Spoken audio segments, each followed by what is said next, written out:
भारत ने पिछले 2 दिनों में चीन को लद्दाख में स्थिति बिगाड़ने के लिए लगातार घेरा है।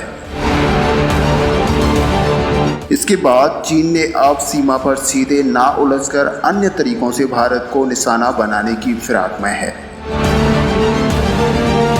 कटीले तार डंडों पर बांधकर भारतीय सैनिकों पर हमला करने वाला चीन अब चालबाजी पर उतर आया है। भारत की चेतावनी और सरहद पर सेना का जमावड़ा देख चीन ने अपनी चाल बदल दी है।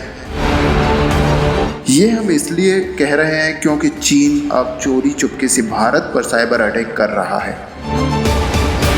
भारत के बैंकिंग सिस्टम नेटवर्क को तबाह करने की फिराक में लगा हुआ है। दरअसल धोखा देना चीन की फितरत में है। 15 जून की रात भी उसने धोखे से भारतीय सैनिकों पर हमला किया था और वो अब भी ये मामले को सुलझाने की बात करता है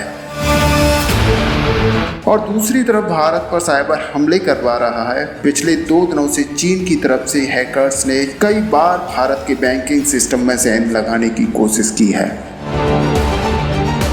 लेकिन इन हैकर्स के हाथ नाकामयाबी लगी है। आज इस वीडियो में हम आपको चीन की इसी चालाकी के बारे में बताने वाले हैं कि जब चीन से कुछ ना हो सका तो वो भारत पर साइबर हमले करवा रहा है। हालांकि जानकारी चुराने के लिए चीन पहले भी कई देशों पर साइबर हमले करवा चुका है।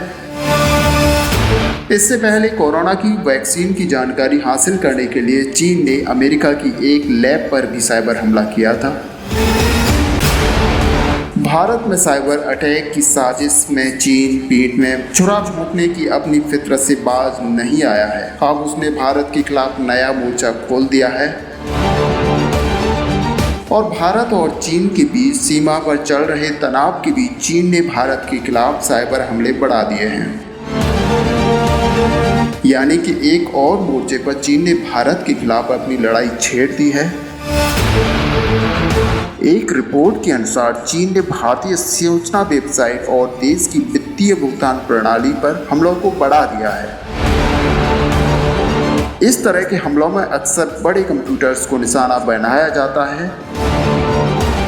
भारतीय इंटेलिजेंस एजेंसियों ने एक शक जताया है कि चीन सरकार की सूचनाओं से जुड़ी वेबसाइट पर साइबर हमले करा रहा है। देश के पेमेंट सिस्टम और सर्विसेज में भी वो सेंध लगाना चाहता है।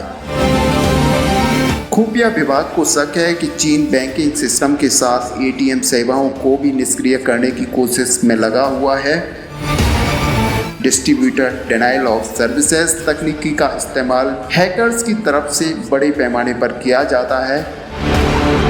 इस तकनीकी के इस्तेमाल से किसी सर्वर पर काफ़ी संख्या में ट्रैफिक भेजा जाता है, जिसकी वजह से सर्वर पर लोड बढ़ जाने से लोग उस खास वेबसाइट को खोल नहीं पाते हैं, यानी कि सर्वर डाउन हो जाता है। चीन के हैकर्स इसी का इस्तेमाल कर रहे हैं। दरअसल हैकर्स बैंकिंग सिस्टम पर हमला करने की बड़ी वजह भारतीय एटीएम सेवाओं पर ब्रेक लगाना था, लेकिन चीन इसमें कामयाब नहीं हो सका।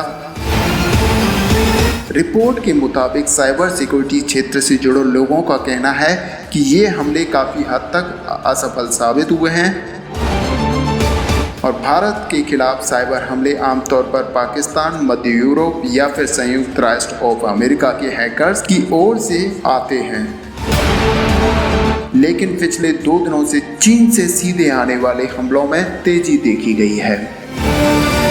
तो दोस्तों, आपको क्या लगता है, चीन कभी भी सीधे सीधे युद्ध नहीं लड़ सकता? आप अपना कमेंट हमें नीचे कमेंट बॉक्स में लिखकर भेज सकते हैं। दोस्तों, हमें सपोर्ट करते रहने के लिए हमारे चैनल को सब्सक्राइब कर लें। वीडियो को लाइक और शेयर करना ना भूलें। धन्यवाद।